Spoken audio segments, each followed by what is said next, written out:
Ladies and gentlemen, the American Jury and Bulldog Nation, I am going to perform a role which I feel like I do a pretty good job doing, but I don't do it very often, and that's interview someone. And the reason why I don't interview a lot of folks is because you got to set them up, and it's kind of like I just like to tell you what I think about an issue. But every once in a while, there's somebody who's worthy of taking the time to interview, and today I have such an individual that I'm going to interview. And seated to my right, with the cowboy hat, looks like he's plotting to be on a Taylor, is it Tyler or Taylor Sheridan? Taylor Sheridan. Taylor Sheridan show, maybe like Landman or Yellowstone, is Dr. Charles Mehlman. I think it's Charles T. Mehlman. Yes, sir. D.O., right? Yeah. All right. Yeah. And he has been a pediatric orthopedic surgeon at Cincinnati Children's Hospital for how long? 30 years. 30 freaking years. A little bit of background so we can explain the apparel. Where'd you grow up, Doc? I grew up as a farm boy in Eastern Ohio. All right. And that explains a little bit. He still has those roots. Now, where did you go to college, medical school and all? I'm just giving the people a little bit of background. No, I understood. So I grew up in a very rural part of the state, and I went to college at University of Akron. And Akron, it's sort of a joke in certain circles to call Akron a big city, but it was a big city for a farm boy. So University of Akron was fine, and I played a medical role as an ankle taping athletic trainer, mainly for football, so I had a great college experience. And then went from the north of the state down to the south to Ohio University for medical school.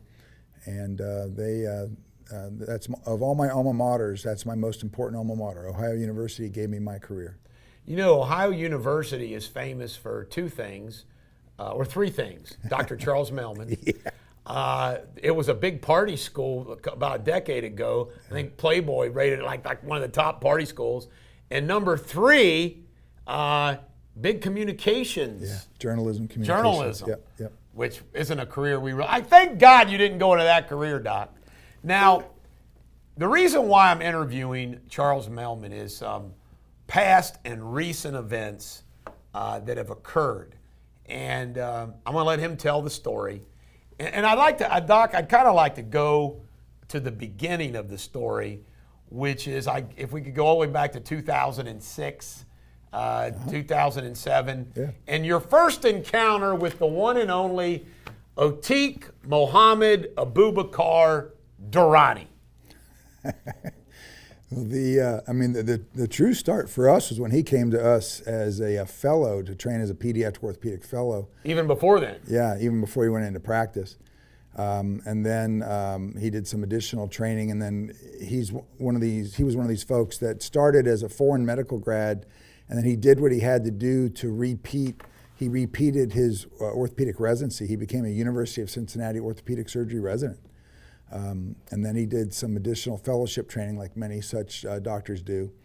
And then what you're referring to is the beginning of his full-fledged practice in 2005, 2006. And he was recruited as like an international student out of Pakistan. He went to London. I believe the doctor there that was friends with Dr. Crawford is the one that recommended him to Cincinnati Children's Hospital, that prided themselves on pulling in these international doctors.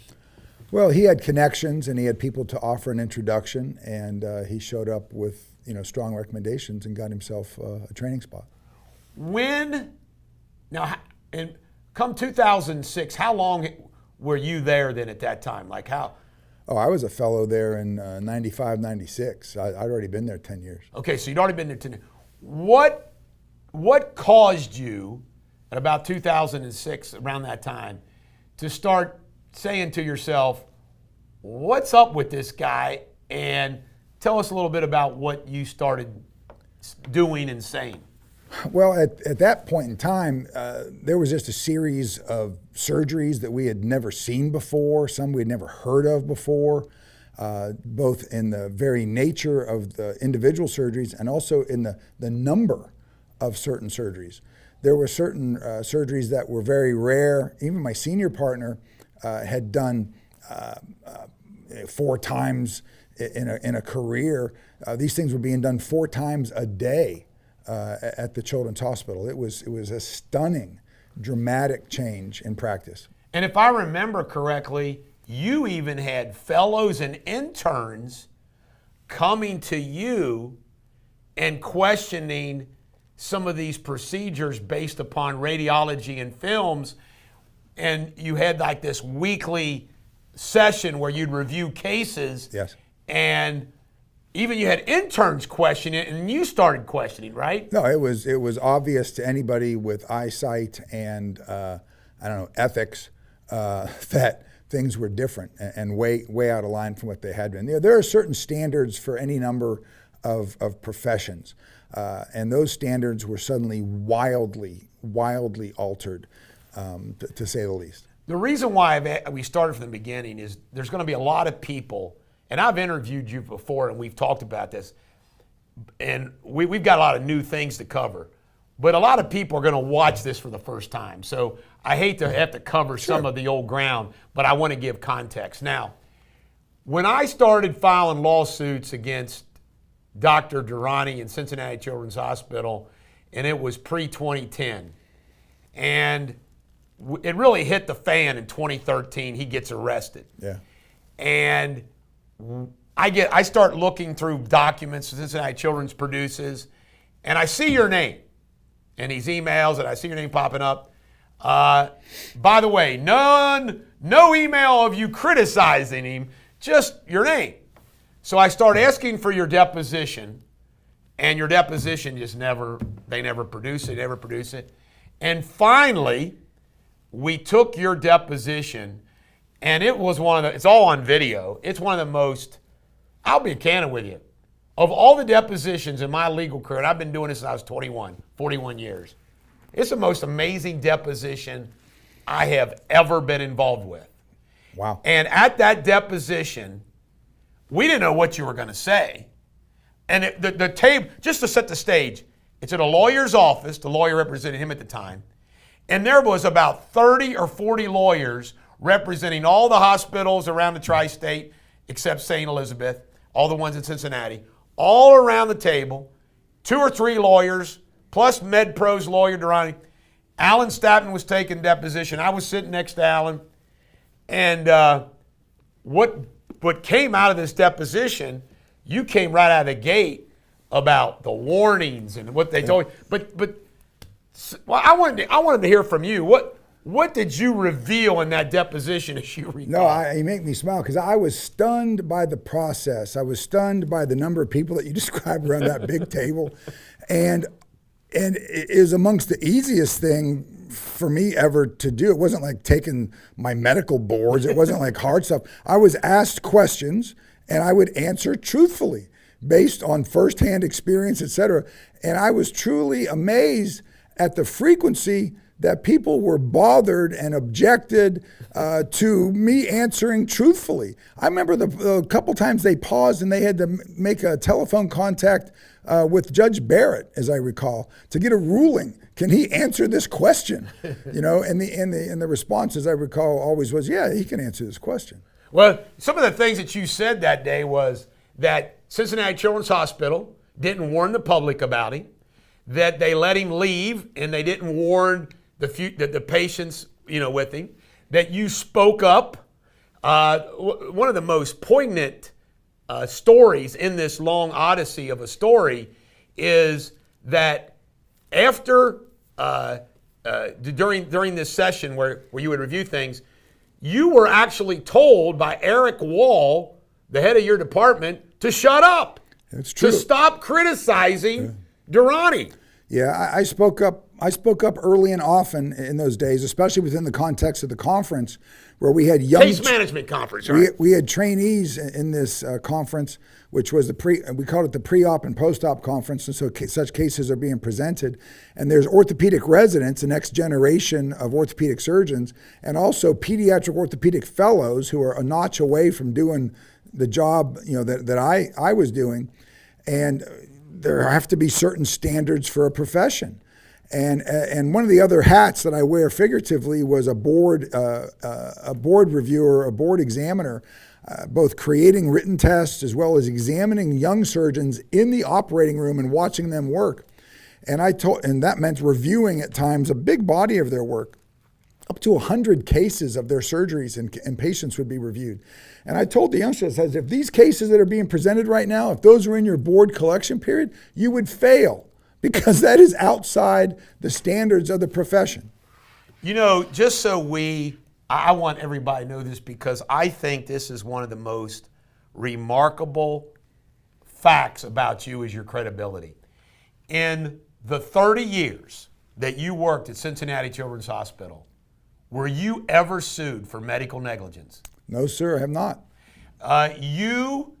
Do you speak at national conferences about pediatric surgery, orthopedic surgery? National and international. I give over 100 lectures a year. And do you test pediatric orthopedic surgeons? Yep, that's a big part of my job. And so you're involved in training, teaching. You've been doing this for a long time, right? Yeah, for the last 12 years, I've also been a major part of the U.S. News and World Report process for creating the rules, the questions that hospitals have to answer to decide where they rank. And you, besides that, you are very enmeshed in the community. Your wife is a University of Cincinnati physician. Your 2 children were raised here. You're on, what's this board you're on with Jeff Ruby? What's that called? So it's the Jeff Ruby Foundation, very dedicated to helping stamp out child poverty and support the very dysfunctional foster care system for children in hope of adoption. Let me go over. I updated a summary of this entire case recently, and I want to just go through this real quick to put some things in context. Durrani sexually harassed and mistreated nurses. Durrani will tell the pain doctor in his practice to inject the wrong area. He would sometimes have 6 surgeries going on at the same time. Durrani would tell the pain, he lied about x-rays, MRIs, and CAT scans. Research papers had to be withdrawn from medical conferences because of false data. Experimental surgeries without proper oversight. You would raise that at Children's. Yep. He would lie about kyphosis and scoliosis measurements to perform surgeries. He'd lie about stenosis and spondylolisthesis. I mean, it's crazy. It's off the chart what he would do. It was, I call it the low point of my professional career. And the time before that time when that unfolded versus the time after are very different times. It was, I call it the ugly underbelly of corporate medicine was really revealed. And when they finally make him leave in August of 2008, forced to resign, they don't tell anybody why he's being forced to resign, which was surgeries without proper indications, treatment of medical staff, and his overall behavior. Yeah. I mean, it was bloody. Yeah. He was allowed to do surgeries all the way through March of 2009 at Cincinnati Children's Hospital. Yeah. Now, then there was a letter that was written in October 2008 that was some of your colleagues, and they were going to send it to the medical board, and Charles Pangbird stopped that, correct? Yeah, tragic. UC, high-level UC lawyer. I mean, and I'll never forget when at your deposition, Paul McCartney actually questioned you as if you didn't do enough. like you contacted the FBI, you were complaining to the, you participated in the decision on that, send that to the medical board that UC blocked. You were complaining, and he actually had the nerve to kind of insinuate that it was your fault, that you didn't do enough to stop him. Do you remember that? Yeah, I don't think the transcript really captures the emotion of that moment. Yeah, but that really pissed you off. Now, okay, so now we're going to get up, and we might split this video in 2 parts. So we're going to get to some juice now of why I'm interviewing you now. Now, so the whole time, we're asking to take your deposition in 2013, 2014, 2015. We kept asking, and we kept getting rejected. Now, what we know now, What would happen to you, Cowboy? I like to call him Cowboy. That's my nickname for Dr. Mehlman. Cowboy, what would happen to you now when you go back and you look at, we compared notes, and you look at those dates, what would happen to you inside Cincinnati Children's Hospital every time we'd ask for your deposition? Retaliation. We didn't even know what was going on. Is the single word. And so there is an unholy process. Originally, there was a Health Care Quality Improvement Act that our country enacted in the early 80s, as I recall was the date on it. And the notion behind this was very noble. They wanted to create the ability for there to be more peer review and to make things safer for patients. And what this law really created was became the Corporate Medicine Protection Act. And they could use this same law quite endlessly and with virtually no fear of discovery to fire nurses, to effectively threaten and retaliate against surgeons, especially surgeons. We're a different group. You know, sometimes our non-surgical colleagues can have a voice and speak up also. But the point is, it was a tool. And the timing between, as your example, of your request for my deposition and then later on certain actions when we became known to each other and I would testify in something or offer some sort of action, it would come again because they could. And what's really wild about it is we didn't know what they were doing to you. You didn't know that we were requesting your deposition. It was just this weird thing. Now, I'm sorry to interrupt you, but the other point is there was like a 17-year track record with no such activity of that nature. Right. In other words, 17-year, no internal. And then the switch got flipped on. And they're making you get tested. They're making you do this. They're putting you through all kinds of this hell, which is protected. Yeah, they made me see. It's like HIPAA. They use HIPAA to keep nurses from whistleblowing. They made me see a psychologist person twice. Both of the times they said, yeah, he's pretty normal. And I remember one of the things they got you with, you said to me was, like, you got pissed off about something not being done right, and then they act like, oh, has he got an anger problem? Yeah. You know, that crap. Now, so, folks, this is going to blow you away. And it's just another example that, David Hurwitz is going to tell this story. The country is going to be blown away. But you're going to love this, folks. So about 2018, 2019, after that deposition, the cat was out of the bag. So after that deposition, we obviously looked at Dr. Mehlman as what a great witness for Cincinnati Children's. So while he's employed at Cincinnati Children's Hospital, after going through all that hell, he agrees to testify at a trial, the Jacob Cotter trial, on the issue of whether or not Cincinnati Children's negligently credentialed and retained Dr. Durrani. We called one witness in that phase of the trial, Dr. Mehlman, who agreed to voluntarily without pay. Tell the folks watching, what was that like? Like, how did the jury respond to you? And by the way, a punchline to it before he tells your story, the Children's Hospital lawyer never asked him a question. Go ahead. That was another. So, as a person raised in an agricultural area, a country boy, and later on a surgeon, you know, some of these legal environments, these legal exposures I've been subjected to, were very immensely unusual, to say the least. And people have a preconception about what the courtroom's supposed to be like based on TV and stuff like that. I didn't think it was the jury high-fiving me. I didn't think it was the jury saying, "Doc, you're doing a good job. Thanks." Okay, that's what it was. I mean, the jury was very favorably animated. Shocked. Did you see any jurors' faces as you testified that did this? They were stunned. They're stunned by the story. So again, all these things we've been talking about, you told the jury. Yeah, it's easy to sit and answer and tell the truth. Okay, I'm not smart enough to make up lies. And the janitor, David Brittingham, the lawyer from Dinsmore Shoal, never asked you a question And the jury awarded a $2 million verdict on that.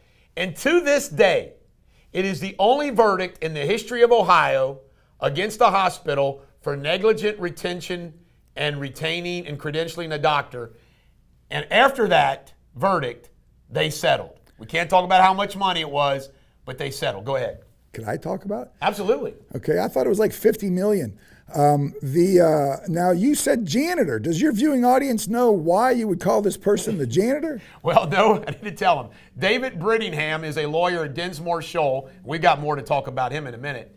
And the reason why his nickname was the janitor is during this whole process, Joe Deters, who's now on the Ohio Supreme Court, was the Hamilton County prosecutor, was on our team at the time. And he nicknamed him the janitor because he said, man, if you're talking to David Brittingham, you might as well be talking to the janitor at Dinsmore and Shoal. That's brutal. That's how he got the pay. Now, That's brutal. After the settlement, we kept getting more Cincinnati children's cases, and you've agreed to testify and have testified maybe 10 cases, all voluntarily, and you've done it voluntarily because you just think it's the right thing to do. You haven't even been paid. Well, you could go back to what you said the lawyer McCartney was saying. Why didn't you do more? And I said, I see it as a responsibility because I sat in that front row and I spoke up and I started speaking up. When I was told to be quiet, I said, I go, if I'm quiet, you better check a pulse. I go, because as long as I sit in this room and it's our job to help train this next generation, we have to set a standard. And so I see the same thing. In my opinion, the hospital did very little and worse than doing very little to protect the public. And so I see it as my small ability after the fact to try to bring some sort of sense of justice to these families. We got to get this story to Taylor Sheridan. Now, this is something that's really important, folks. In the history of America, and this outlines over 100 things that are unique to this story. Because just so you know, there's like total of 580 victims that we represented. I'm sure there was more.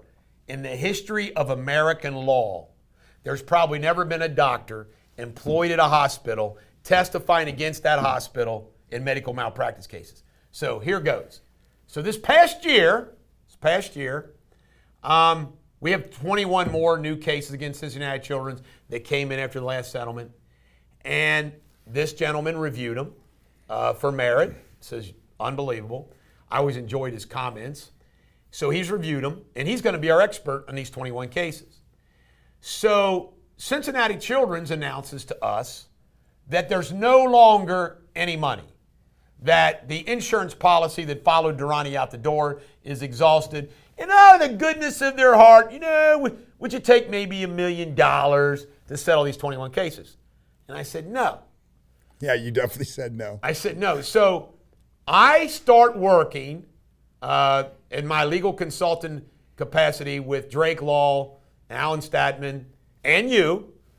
We start working, and I'm not going to bore them with all the details, but we put together, working together, a storyline where we find out and we discover that there has to be an employment contract that Durrani had with Cincinnati Children's Hospital that mirrored yours, that made Cincinnati Children's Hospital responsible for anything Durrani did, whether they were a party or not, that they were going to be responsible for medical negligence. But we never had a copy of it. We had a copy of a one-page employment contract. We were told by the janitor, David Brittingham, it didn't exist. Maybe it existed, blah, blah, blah. And I finally found a letter that referenced this contract, issued a subpoena to another law firm in Cincinnati who represented Durrani when he left. And at noon that day, under the subpoena, that law firm produced that contract. And lo and behold, after hiding it for 13 years, the janitor, David Brittingham at Dinsmore Shoal, produced at 5 o'clock the same contract that he concealed for 13 freaking years. I mean, how corrupt? What's the right word? It's corruption is the first word that comes to mind. Corruption, it's evil, it's treacherous, it's contemptuous, It's medical malpractice. It's legal malpractice on a medical malpractice case, and they knowingly failed to comply with discovery. Right. It is so for 13 years. Now this part is like the TV shows and the movies, right, where they repress exculpatory evidence, right, on the person as he sits on death row, and right, creepy stories like that. And here is what's gone as a result of that. The large settlement. There's a motion pending to reopen that entire settlement. There is a motion for contempt and sanctions against David Brittingham, Robert Carpenter, General Counsel, Cincinnati Children's Hospital in Dinsmore Shoal. There's 2 lawsuits filed on behalf of these children's cases.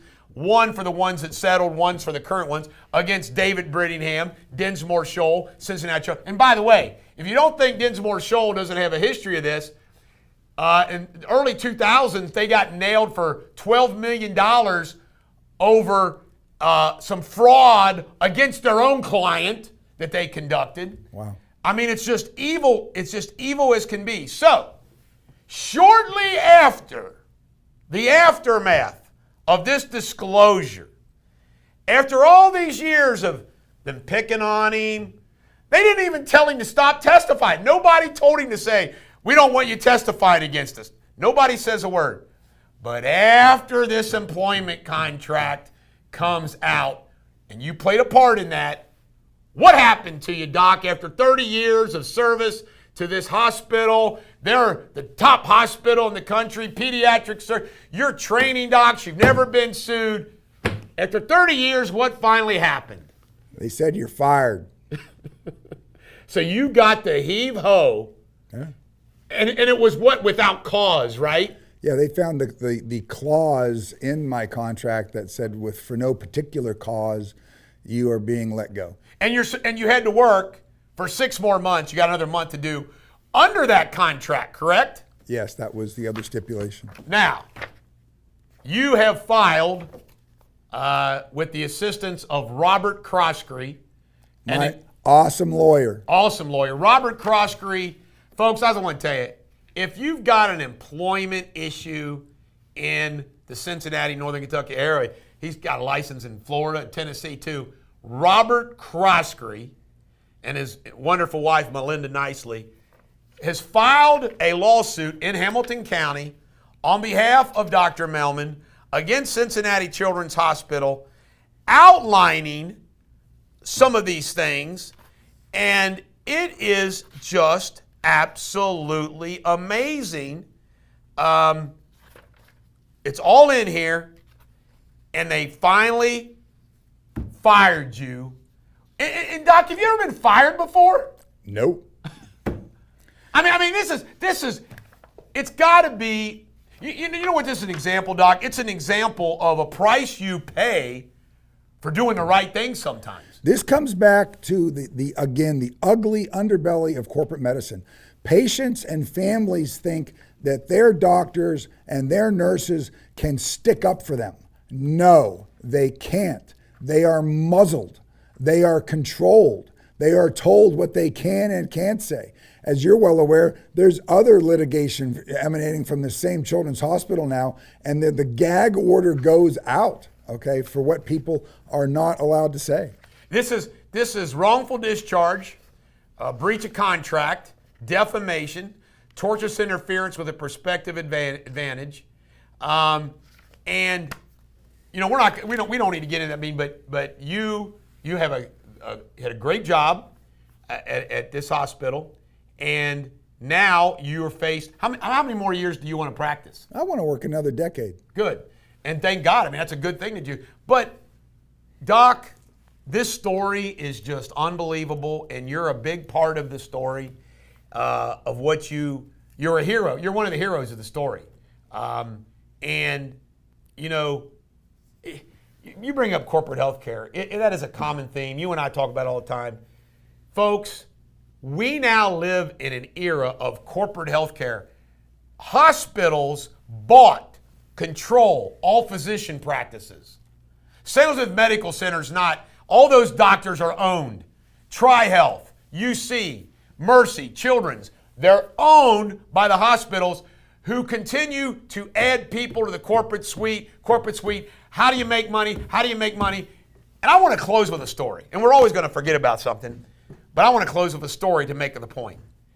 After Durrani leaves Cincinnati Children's Hospital, there is a meeting amongst the pediatric orthopedics at Cincinnati Children's Hospital, and you had a visitor to that meeting, and I want you to tell that story which sums up what you just said about corporate healthcare. Yeah, it sums up the attitude for sure.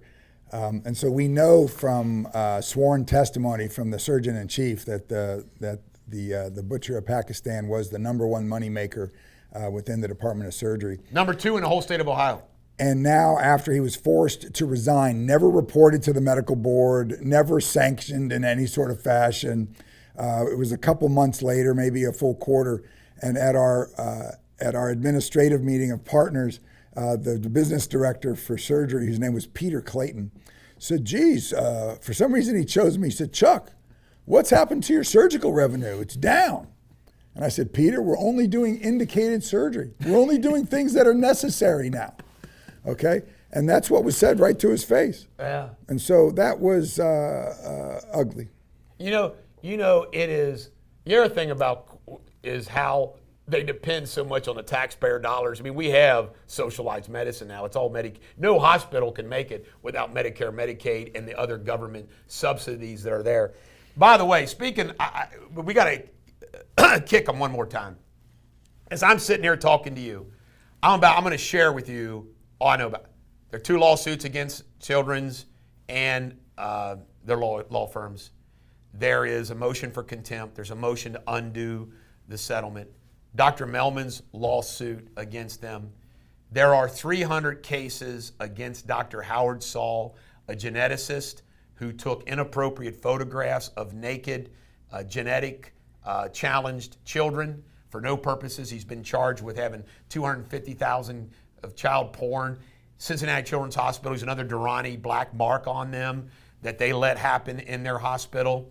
There are issues that I'm aware of that I can't talk about relating to massive billing fraud at Cincinnati Children's Hospital. There is going to be I've been talking about this, but there's going to be a class action lawsuit filed at the beginning of the year against them for how they weaponize child protective services against parents to keep children within their care so they don't leave. I mean, Cincinnati Children's Hospital is a wonderful hospital. I'm glad we have it for the children to go there for treatment. But the corporate healthcare side of Cincinnati Children's Hospital is wicked and evil. That's a fair statement. You got any final things you'd like to share, Doc? I have patients now who are calling the hospital to try to schedule appointments with me, and my place is saying Dr. Mehlman is going to retire. That's defamation. Which is a lie. That's a lie. Yeah. You need to make sure you tell Crosscrew that if you haven't already. Yeah. Unfreaking believable. Ladies and gentlemen of the American Jury and Bulldog Nation, you can Google, you can go on YouTube, you can see, I've posted his deposition on a video before. If you Dr. Charles Mehlman's video deposition, you can watch it. You can email me at eric@ericdeters.com or text me. I can send you a copy of the complete update. You can get The Butcher of Pakistan.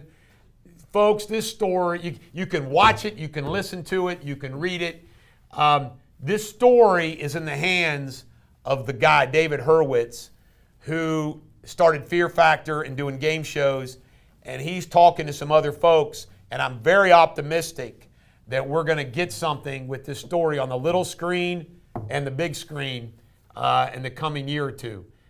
I mean, you and I know this story. Yeah. Go ahead. On that point, you can contrast this to the story that tons of people are familiar with, the Dr. Death story out of Texas that involved Baylor University and a horrible sociopathic neurosurgeon. Right. Okay, a guy so bad that he is in prison. Okay, the Butcher of Pakistan story is orders of magnitude worse Yep. than the Dr. Death story, and that's why it will be more profound. He killed more people, he paralyzed more people, and he did it to children, which was different from Dr. Death. And he did it with the hospitals knowing he was doing it, and they let him do it because of the money. And here's what I was getting. Everybody's familiar with Aaron Brockovich, Dark Waters, Civil Jury, Dr. Death, the Michigan State case, the Olympic coach case at Ohio State. Folks, this story puts them all to shame from beginning to end. I mean, it's just, I don't want to get into all of the issues, but it's just off the charts.